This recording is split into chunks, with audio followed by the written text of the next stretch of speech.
So today we're just going to give you a brief overview of the Lighting Station Place in Werribee project. The application for funding was submitted in early 2014 and project works were completed on site at the end of last year. We're just going to run through a bit of a project background and then give you a brief overview of the scope. There were two main components to the project, the lighting and also transforming the two laneways into public art galleries. We'll touch on the community consultation throughout the project and then kind of highlight some of the challenges we faced, success factors, key learnings and some of the project benefits to date. So for those of you who aren't aware, Werribee City Centre is not far from Leverton. It's about 30 k's west of the Melbourne CBD. It's one of the fastest growing municipalities in an outer growth area. Station Place, you'll see kind of in this kind of pink magenta area. It's pretty much the centre of Werribee. It's a main kind of thoroughfare. We have the Werribee train station to the north. We have our main street, Watton Street to the south. To the east we have the laneway which takes you to Woolworths supermarket and the car park. And to the west we have a council car park which is quite heavily used, and then the Werribee River through there with Wyndham Park. The reason why this particular station place was used, it was had been identified by VicPol as one of their high-risk community location areas, and also had been on our radar of council for a number of years through a number of community safety surveys. Station Place and the laneways had always come up as one of those perceived areas where people felt unsafe and weren't comfortable using either during the day or at night time. The laneways also, through our own graffiti database, we had quite a number of incidences of graffiti, and we can actually track the metres squared that we've cleaned and the costs associated in cleaning that off. And some of the activities that people said were happening in that space were things around assaults, drug use, graffiti, and just people just generally feeling unsafe. We've got some photos just to give you an idea of what it looks like. Like I said, it's a shopping area through there. So there it is. So we have a kind of mixed kind of businesses within that area. We have a new medical and dental centre that opened up recently. We have a really lovely lawn space which we use mostly for activation, and the train station. And a taxi rank as well, which you'd expect with a train station. And these are the two laneways before we undertook the work. So the laneways are pretty long. They're on average about 50 metres long. They're about 3 metres wide. No passive surveillance at all. They're like I said, they're a major thoroughfare, so people use them quite heavily, but generally people tend to avoid them in the evenings. They tend to feel unsafe. The lighting was really poor. We had targeted some of these spaces for temporary public artworks as a part of our annual RED program, and that's where we really kind of developed some of the ideas that we then took into this project. So one of our main, obviously you can sort of like read what our aims and objectives were of the project. Really the main aim was to address that poor perception of safety that people had in the area, to increase the public lighting as well, and also trying to take a place-based approach. And actually we'd actually had lots of people wanting CCTV in this area, and in our discussions and consultations with VicPol, they actually felt that probably they didn't have enough evidence to support CCTV, and quite a number of the businesses have their own CCTV. So we actually wanted to use a different kind of approach, an approach where we could use a place-based approach and use sort of like the safer design and SEPTED principles of increasing that passive surveillance and natural surveillance to look at how we can transform the space, and use both lighting and artwork as a way of means of doing that. In terms of the project scope, we engaged a lighting consultant who came up with a lighting design, and essentially what we did is replace all of the general functional lighting in through Station Place, and upgrade that to LEDs as well. So we also added extra lighting, and we'll show you some of the kind of results of that in a little while. The lighting concept was to create a bridge of light that connected the two laneways, And that basically, in its final iteration, became in-ground lights, colour changing in both laneways, and then a continuation of in-ground lights across the pedestrian crossing. So that was something that we obviously increased the safety around the pedestrian crossing, but also helped to kind of bridge these spaces and provides us opportunities for colour changing during different events. We also decluttered the urban environment, so we removed a lot of bollards and replaced bollards. I think one of the key things is we put in some general functional lighting into the laneways, which had previously been power core assets. So that was a major kind of transition going from power core assets into council assets. The total, also I should add, we replaced the concrete path in the east laneway as well for those works. Total spend was about 380, with 250 of that coming from this fund. So in terms of the lighting, I won't go into too much detail, but in terms of understanding where we wanted to get to, we did a light level survey to understand what current lux levels we had. We did also have a lighting policy, but we decided to go above and beyond that because of the importance of Station Place to Werribee. So this essentially kind of set some benchmarks for us, and also helped us to decide kind of how much we wanted to improve on that. And this kind of shows you the results to locations. So previously we had very kind of patchy, uneven lighting, and you'll see the kind of after the general functional lighting has been installed, it's much more even, a lot brighter. Some areas didn't have any lighting whatsoever, and there's also the issue of the tree canopies and how much that kind of also overshadows the lighting. And also we tried to kind of create a warmer light as well. So we were deliberately trying to kind of, increase that kind of warmth in the lighting.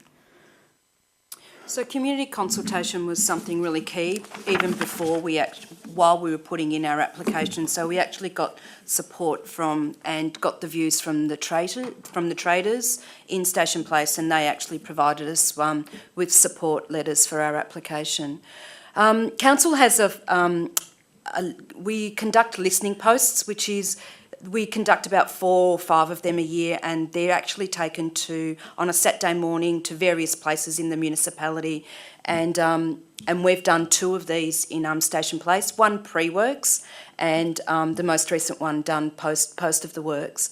And also there's been we did some consultation with some artists as well during Groundswell and so we're now actually in the process of continuing our community engagement around finding out what actually people think about the improved lighting and the artworks, and we've actually just undertaken that process now in doing that, and we've got a number of ways in which we're going to be doing that.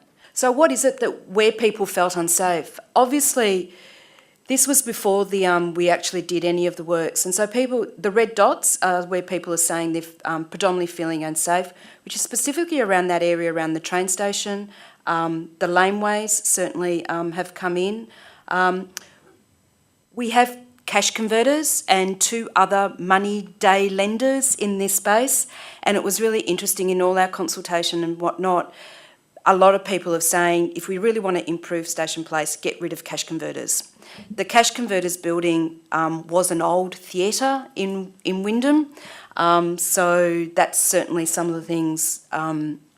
So what people also told us that why they felt unsafe was the lighting, not enough lighting, and also wanting more police presence in the space, and we know that that's not necessarily always possible to do that. So other people talked about activating the space, making it more user-friendly, a lot more restaurants and a lot more cafes in the space. Post-works, and this is from our most recent listening post, we asked very similar same questions as around, identifying the safe and unspaced spaces. So certainly there's been much more improvement around sort of like the laneways. Still people feeling unsafe around train station, and that I suppose is quite typical of places around train station. And then behind is that's the car park, that's at the station, and then also around the Woolworths car park as well, where people have certainly said they felt unsafe. And it was really interesting at our last consultation, actually people came up and told us where there was some interesting drug dealing happening, which has been passed on to VicPol that we weren't even aware of and whatnot. And the traders have also commented around how much of an improvement Station Place now is and how much brighter and more vibrant of what it is. So I said previously we had the two kind of projects, the lighting and the artwork operating separately. The Council's Arts and Culture Unit led an expression of interest for the artwork. Blender Studios were appointed to not only kind of design and install the artwork, but also to kind of mentor local emerging artists and to work kind of with them through that process. So in terms of how we kind of developed the brief for the artwork, we used our listening post and we basically put up a whole bunch of different designs and we asked the public to vote. And these were the ones that were voted for the most. And these formed the basis of the brief for the artists. But we also kind of, said to them, you are quite open to test the boundaries of these as well. So this is what we've ended up with. The West Laneway to the top and the East Laneway to the bottom, obviously quite a major transformation. You can see the ground lights and the general functional lights we installed and the artwork. Okay, in terms of challenges, as we're running out of time, we might just kind of run through a couple of them. Sorting out agreements with landowners, obviously we had to kind of work with the landowners because we were using private property.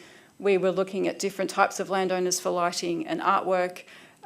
We ended up getting kind of legal advice to go down one route. We ended up kind of completely abandoning that in the end because it just proved way too complicated. It also ended up in us choosing a different luminaire altogether. So I think just being kind of aware of those issues and being very mindful of what impact the work will have on their private property. In this instance, some of them thought it was going to, impact on the development potential of their sites. So just kind of being aware of those issues, I think, is quite a key thing. For me, one of the challenges was the graffiti on the artwork. We chose to initially take a very different approach. We wanted to use the laneways as revolving galleries, and so we didn't coat the graffiti coat the artwork in the laneways. Don't know whether coincidence of things. They actually got tagged quite a lot, and I was actually devastated because I would walk down the laneways quite often, and one morning I was walking past on my way to work and I thought, oh my God, what have they done to it? And we don't know whether it was warmer weather, school holidays, whatever it was, don't know what it was, but we actually got Blender to come back in, touch it up, fix it up, and the walls have now been coated.